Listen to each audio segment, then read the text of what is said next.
আর তুমি যে আমার বাসায় আসো এটা যেন না জানতে পারে।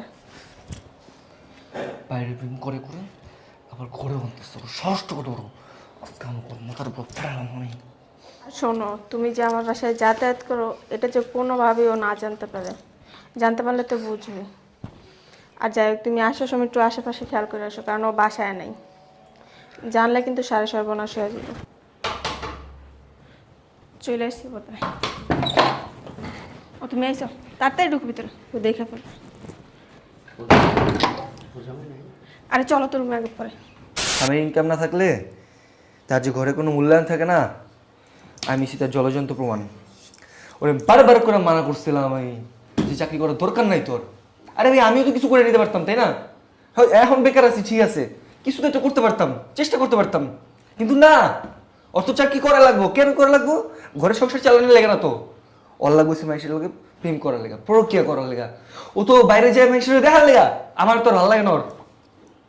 ও আজকে ঘরে ঢুকুক, ও ঘরে ঢুকলে ওরা যে আমি কি করবো, মায়ের একদম চিকন বানালাম। যা আজকে ঢুকুক ঘরে, আজকে আসুক ও। হ্যাঁ হ্যালো, কি বলছিলাম মনে আছে তো? হ্যাঁ, ও বাসায় নেই, তাড়াতাড়ি চলে আসো। কই আসো? তা এখনই রওনা দিয়ে দাও। হ্যাঁ হ্যাঁ, আর তুমি যে আমার বাসায় আসো এটা যেন না জানতে পারে। বাইরে প্রেম করে করে আবার ঘরে আনতেছ ষষ্ঠ করো আজকে আমার মাথার উপর ফেরালাম আমি। আর শোনো, তুমি যে আমার বাসায় যাতায়াত করো এটা যে কোনোভাবেই ও না জানতে পারে। জানতে পারলে তো বুঝবে। আর যাই হোক, তুমি আসার সময় একটু আশেপাশে খেয়াল করে আসো, কারণ ও বাসায় নেই। জানলে কিন্তু সাড়ে সর্বনাশ হয়ে যাবে। হ্যাঁ আচ্ছা, তাহলে সাবধানে এসো, আমি ফ্রেশ হয়ে নিতেছি। শুনি বাইরে প্রেম করে করে আবার ঘরের ভিতরে আনতেছে। তুই আন আজকে, দাঁড়া, এক দিলে দুই পাখি মারবো। ঘুঘু তুমি ভরে ভরে খেয়ে যাও ধান না, আজকে বুঝবো মজা করে কয়। দাঁড়া তুই ঢুক আজকে। আচ্ছা রাখি তাহলে।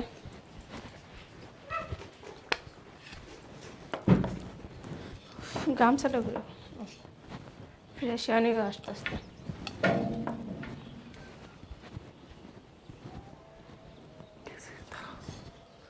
আজকে খুব খারাপ।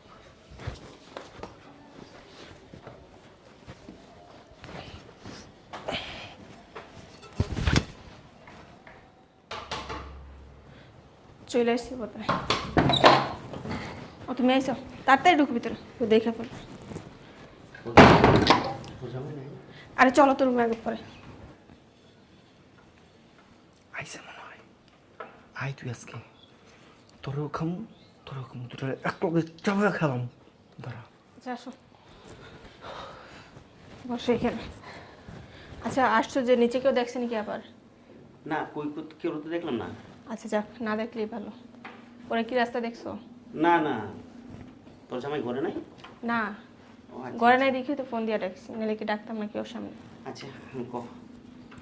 ও যাই হোক, যেই কাজের জন্য ডাকছি আগে ওই কাজটা সেরে ফেলে, তাই না? ঠিক আছে, এখন তোর জামাই যদি আবার জানে? কেমনে জানবো? তুমি আর আমি ছাড়া তো আর কেউ দেখে নাই তোমার যে আমি কল করছি বা তুমি আমার বাসায় আসো, তাই না? ঠিক আছে। তুমি আর আমি না জানলে লিখতে হয়েছে। আচ্ছা এখন আচ্ছা, যেই কাজের জন্য ডাকছি ওইটাকে সেরে ফেলে আবার যে কোনো সময় চলে আসতে পারতো, কিন্তু তো কোনো কাজ কাম নেই। ঠিক আছে। দেখছো, এখনই মনে হয় শুরু করে দেবো। কত বড় হারামি, অসহ্য। কারে বিশ্বাস করবো দুনিয়ায়? কোন মেয়েরে বিশ্বাস করবো? যারা বিশ্বাস করবো এই বিশ্বাসের মর্যাদা রাখতে জানে না। দাঁড়া, তোর মজা বুঝিয়েছি আমি। এখন আমার যাই হয় তোমার সাথেই সব শেয়ার করি, ভাই হলেও তুমি আছো, বন্ধু হলেও। আমার সব কিছুই তো তুমি দেখো, তাই না? আমার সব কিছুই তোমার সাথে শেয়ার করি। করো তো, এত বনিতা করো না, ঠিক আছে? আমি যে কাজে আসছো, যে কাজে আমার ডাকছো ওই কাজটা আগে শেষ করো, ঠিক আছে? হ্যাঁ ওইটাই তো বলতেছি, দেখো আমার স্বামীর তো অনেক দিন যাবত চাকরি নেই, তো অনেক জায়গায় ছোটাছুটি করছে কিন্তু কোনো চাকরি দিতেছে না। এই কারণেই তোমার যে বলছিলাম আমি, এখন ভাই হলেও তুমি আছো, বন্ধু হলেও তুমি আছো, তাই না? এখন আমি চাইতেছি ওর একটা ব্যবসা দিয়ে দিতে, এই কারণেই তোমার টাকা। আর তোমার তো বলছিলাম ব্যবসা দিতে গেলেও তো টাকাটা লাগে, ওই টাকাটা আমার কাছে নাই। এখন যে বাবার বাসায় চাম ওইটাও পারতেছি না, কারণ বাবার ওরকম আর্থিক অবস্থা নাই। এখন তুমি যদি টাকাটা দিতে আমি ব্যবসা ধরে দিতে পারতাম। ও আমার ভাই, কিসের ভাই, কি বন্ধু, কি বলছে এগুলা? আচ্ছা ভালোভাবে দেখে দেখে। আচ্ছা তুই শোন, তুই যখন যা বলোস আমি কি শুনি না? সবই তো শুনি। আর তোর স্বামীর জন্য তুই আমার কাছে টাকা চাইছিস, তোর স্বামীর ব্যবসা ধরে দিবি, সমস্যা কি? আমার তো কোনো সমস্যা নেই, আমার কাছে আছে, আমি তোরা দিলে কোনো সমস্যা নেই। দেখ, তুই যখন থেকে আমার ভাই বাবুস বা বন্ধু বাবুস যেটাই বাবুস, তখন থেকে কিন্তু আমি ভাবি যে আমার একটা বোন আছে এখানে, তো তোর সুখ মানে আমার সুখ, কথাটা বুঝছস? আমার কিন্তু ভুল নাই, এই হিসেবেই তোরা চিনি বা তোরা জানি, কথাটা বুঝছস? তা আমি তো উপকার করতে পারলে বা তোর স্বামী যদি কোনো একটু উপকার হয়, তা আমার কি আফসোস আছে? কোনো আফসোস নেই। তুই বলছস আমি তোর জন্য কিছু টাকা নিয়ে আসছি, বুঝছস? আপাতত এটা দিয়া তোর স্বামীরে, বুঝছস, এই যে 2 লাখ টাকা আছে, আপাতত এটা দিয়া তোর স্বামীর ব্যবসা ধরায় দে। পরবর্তীতে যদি লাগে, কথাটা বুঝছস, তুই বলবি, আমি তোরে আরো দিব, ঠিক আছে? এখন আপাতত এটাই ছিল, যার জন্য আমি এই টাকাটা নিয়ে আসছি, বুঝতে পারছি? তো তুই এটা তোর স্বামীরে দিয়ে দিস। সত্যি ভাইয়া, তুমি আমার অনেক বড় উপকার করছো, যেই কাজটা এখন এক মার পেটের বাইরেও করে না। তোমার কাছে আমি চিরকৃতজ্ঞ থাকবো। জানো, আজকে অনেক দিন যাবত আমি আমার স্বামীর মুখে হাসি দেখি না, এই কাজকর্ম করতে পারে না বিদায় মনে হয়। যে সংসার মনে করে স্বামী স্ত্রী হাসি খুশি না থাকে, খায়াও সুখ নেই। আমার বাবার কাছে যে যাবো ওই মুখটাও আমার নাই, কারণ বাবার বাসায় যাই না গেল কি, বাবার তো ওই অবস্থা নাই, তোমরা ভালো করেই জানো। আর বাবার কাছে এই কারণে কোনো কিছু শেয়ার করি না, তোমার কাছে সবটা শেয়ার করি। এখন যদি ব্যবসা করে তার মুখে একটু হাসি ফুটাইতে পারে, আর আমি চাই না সে কারো কাছ থেকে টাকা চায়, কারো কাছে ছোট হোক। এরকম ভাবে যদি প্রত্যেকটা স্ত্রী তার স্বামীর পাশে দাঁড়ায়, তাইলে মনে করি না কোনো সংসারে অশান্তি থাকবো। আচ্ছা যাই হোক, এটা নিয়ে টেনশন করিস না, এখন বুঝ, তোর স্বামীর এই টাকাটা দে, আর যদি প্রয়োজন পড়ে তাহলে তুই আমাকে জানাই দিস, ঠিক আছে? আচ্ছা। জান্নাত, তুমি তুমি না বাইরে ছিলা? তুমি আমার জন্য এত চিন্তা করো? আমার বুঝতে ভুল হয়েছে ভাইয়া, আমার মাফ করে দিন ভাই, প্লিজ আমার মাফ করে দিন। আমি ভাই ভুল বুঝছি আপনাদের, আমার এক্সট্রিমলি সরি ভাই। আমার আপনি পারলে ক্ষমা করে দিন ভাই, ছোটো ভাই হিসেবে আপনি আমার মাফ করে দিন। কি সমস্যা নেই, তুমি ঘরে ছিলা? আমি পিছনে থেকে আপনাদের সব কথা শুনছি ভাইয়া। জান্নাত দেখো, আমি অনেক বড় একটা ভুল করতে নিয়েছিলাম, আমার মাফ করে দাও প্লিজ। আমি জানতাম না এটা তোমার বড় ভাই, আমি জানতাম না যে তুমি আমার জন্য এত কিছু করতেছো, আমি জানতাম না তুমি আমার জন্য ওনার কাছে চাকরির জন্য সুপারিশ করতেছো। আমি যদি জানতাম কখনো এই কাজ করতাম না। তুমি জানো তোমার মারার জন্য আমি একবারও দ্বিধাবোধ করিনি। এই দেখো লাঠি, এই লাঠি দিয়ে তোমার মারার জন্য একটা বারও ভাবিনি, সেকেন্ড টাইম পর্যন্ত ভাবিনি। ভাবছি আজকে মেরে ফেলাম তোমারে আর তোমার সাথে যে আসছে তার সহ, কিন্তু তুমি যে আমার জন্য এই কাজ করবা জান্নাত, আমি বুঝতে পারিনি, প্লিজ আমার মাফ করে দাও।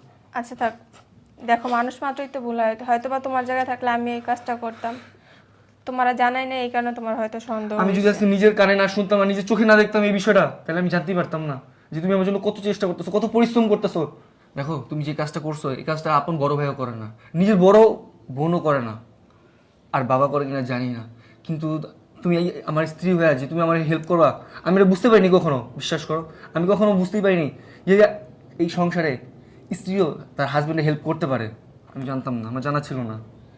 তুমি এসব কি বলতেছো? আমি স্ত্রী হয়ে যদি তোমার পাশে না দাঁড়াই তাহলে কীভাবে হবে? স্ত্রীর তো স্বামীর জন্য, স্বামীর তো স্ত্রীর জন্য, তাই না? আমরা দুজনে তো বন্ধুর মতো যদি চলাফেরা না করি তাহলে কি সংসারে সুখ হবে? তাইলে এইটাই।